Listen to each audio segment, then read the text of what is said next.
우리가 무심코 넘기는 아이의 이런 사소한 습관들이 장기적으로는 아이의 얼굴 뼈 성장 방향을 조금씩 바꿔놓을 수 있기 때문입니다. 구강 아간면 성장 연구에 따르면 성장이 완료되기 전인 만 12에서 14세 이전에는 유전적인 요인 못지않게 후천적인 습관이 얼굴 뼈 발달에 큰 영향을 미칩니다.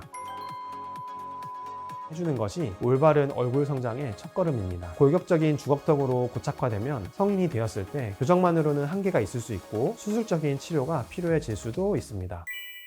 안녕하세요. 치과교정과 전문의 교정티처 박기욱입니다. 여러분 혹시 이런 경험 있으신가요? 아이들이 자는 모습을 가만히 들여다보면 입을 벌리고 자거나 코를 약간 고는 경우가 있습니다. 보통은 오늘 신나게 놀아서 피곤한가 보다 하고 이불을 덮어주곤 하죠. 또는 밥을 먹을 때 아이가 장난치듯 아래턱을 앞으로 내미는 걸 보고 귀엽다고 웃어 넘기시는 경우도 있을 겁니다. 제 아들도 만으로 3살 무렵에 턱을 내밀며 장난을 치곤 했습니다. 물론 아이들이 재미삼아 잠깐씩 턱을 내밀며 장난치는 것 자체는 괜찮습니다. 하지만 저는 교정과 의사다 보니 이런 행동이 장기간 지속되는 버릇처럼 굳어질까봐 마냥 가볍게 넘길 수만은 없었습니다. 우리가 무심코 넘기는 아이의 이런 사소한 습관들이 장기적으로는 아이의 얼굴 뼈 성장 방향을 조금씩 바꿔놓을 수 있기 때문입니다. 오늘은 부모님들께서 집에서 꼭 한 번쯤 체크해 보셨으면 하는 성장기 아이들의 2가지 습관에 대해 이야기해 보겠습니다.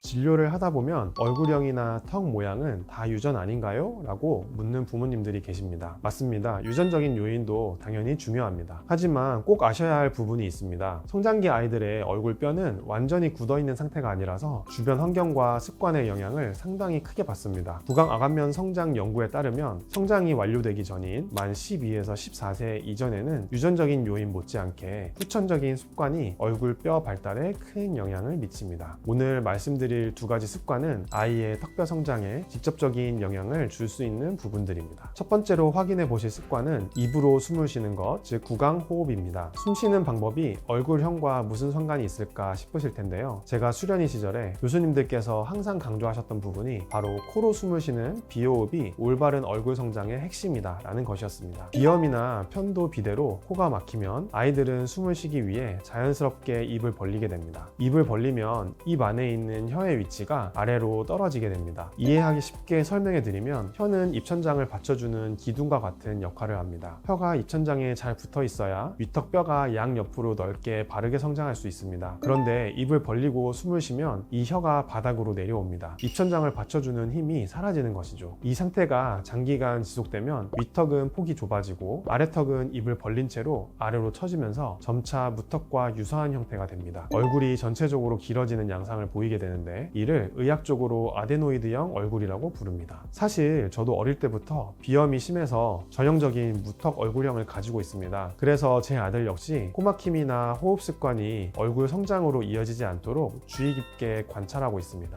만약 아이가 평소에 입을 벌리고 자거나 코가 자주 막힌다면 교정치과 방문에 앞서서 이비인후과 진료를 먼저 받아보시는 것을 권장합니다. 코로 편안하게 숨을 쉴 수 있게 해주는 것이 올바른 얼굴 성장의 첫걸음입니다. 2번째로 확인하실 습관은 아래턱을 앞으로 내미는 습관입니다. 아이가 재미삼아 잠깐씩 턱을 내밀며 장난치는 것은 크게 문제되지 않습니다. 하지만 이런 행동이 일회성 장난으로 끝나지 않고 장기간 지속되는 버릇처럼 굳어지게 되면 안 됩니다. 특히 주의 깊게 보셔야 할 부분은 아이가 밥을 먹을 때 어쩔 수 없이 턱을 내밀어야만 하는 치아 구조를 가진 경우입니다. 정상적인 치아 교합은 윗니가 아랫니를 살짝 덮는 형태입니다. 그런데 윗니가 안쪽으로 들어가 있고 아랫니가 바깥으로 나와서 앞니 끝이 서로 맞닿는 아이들이 있습니다. 이 상태에서는 음식을 씹을 때 어금니가 잘 닿지 않습니다. 그래서 아이는 음식을 제대로 씹기 위해 무의식적으로 아래턱을 앞으로 내밀어 어금니를 물리게 합니다. 이를 기능성 반대교합, 흔히 말하는 가짜 주걱턱이라고 부릅니다. 당장은 가짜 주걱턱이니 나중에 천천히 교정해주면 된다고 생각하실 수 있습니다. 하지만 이 부분이 꽤 주의를 요하는 지점입니다. 아래턱을 앞으로 뺀 상태로 식사하는 습관이 장기간 지속되면 턱관절은 내밀어진 위치를 정상 위치로 인식하게 됩니다. 턱이 앞으로 밀려나가면서 관절 뒤쪽에 빈 공간이 생기고 성장기에는 우리 몸이 그 빈 공간을 새로운 뼈로 채우려는 성질이 있습니다. 결과적으로 아래턱뼈 자체가 길게 자라나게 됩니다. 기능적인 이유로 생겼던 가짜 주걱턱이 턱뼈가 실제로 자라나면서 골격적인 진짜 주걱턱으로 굳어지게 되는 것이죠. 골격적인 주걱턱으로 고착화되면 성인이 되었을 때 교정만으로는 한계가 있을 수 있고 수술적인 치료가 필요해질 수도 있습니다. 그래서 이런 반대교합 골교 앞 소견이 보인다면 비교적 어린 나이에 일찍 교정 치료를 시작하는 것이 예후가 좋습니다.